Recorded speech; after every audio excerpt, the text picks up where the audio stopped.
ya nitwa Ndayisenga Flavie Masunzu. Ndagira ngo mutubwire kuri iki gikorwa cya Kivu Awards ubundi igitekerezo cyavuye kuki. Iki gikorwa cya Kivu Awards nagitekereje mu myaka myinshi itambutse. Nsanga ndi umunyamakuru wa showbiz cyangwa se w'imyidagaduro. Ikindi kandi nkaba ndi n'umuhanzi. Ariko utari wabyinjiramo cyane cyangwa se utarabigize umwuga cyane.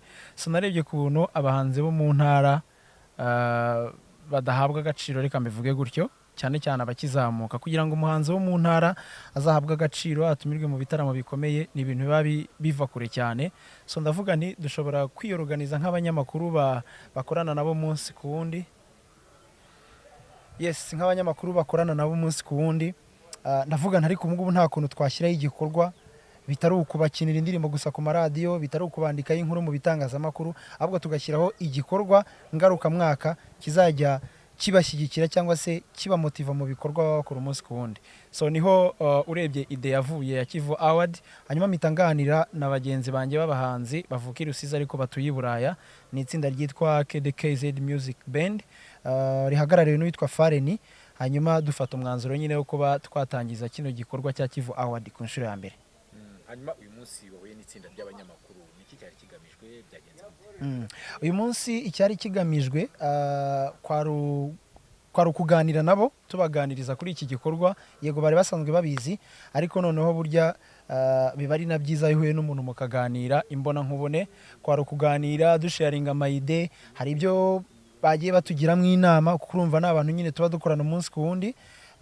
Kugira ngo igikorwa kizagende neza, urumva twagombaga kwicara hamwe tukajya inama.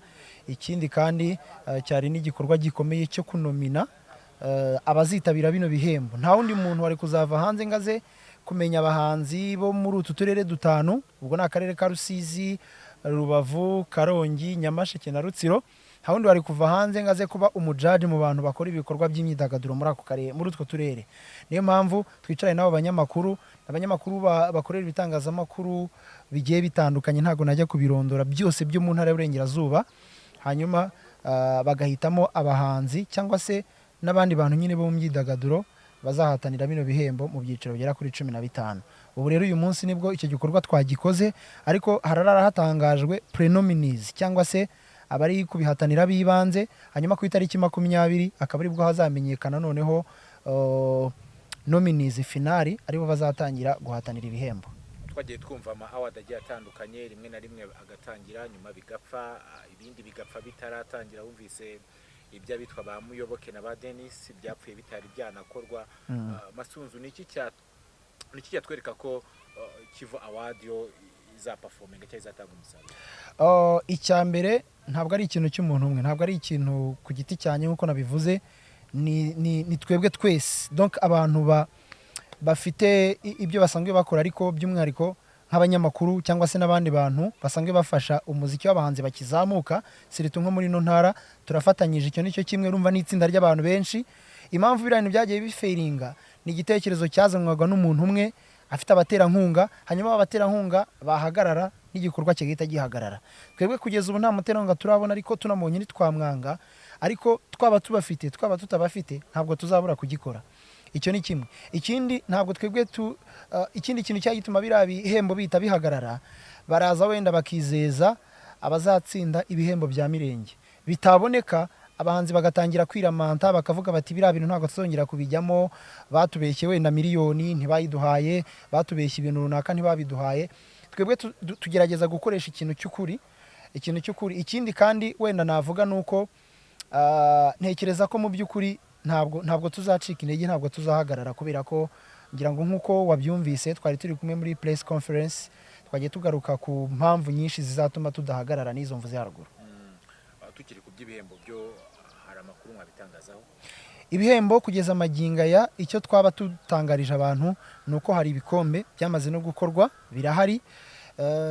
Trophy donc ibikombe nyine uhereza uwatsinze, hanyuma urumva biba byarakoreshejwe amafaranga.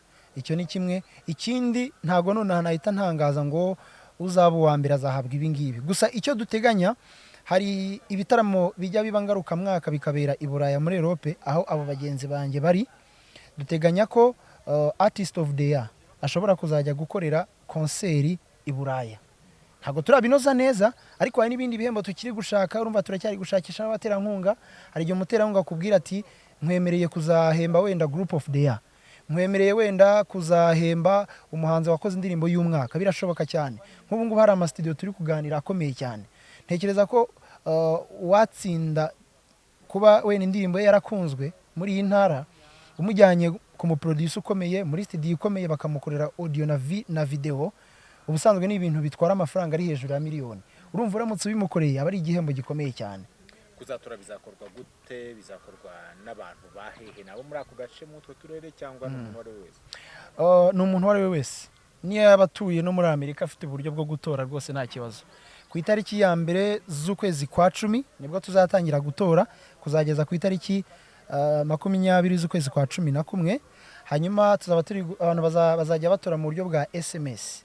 Kumwe wandika message niba ushaka gutora umuhanzi runaka, ukandika umubare we ukohereza kuri code runaka.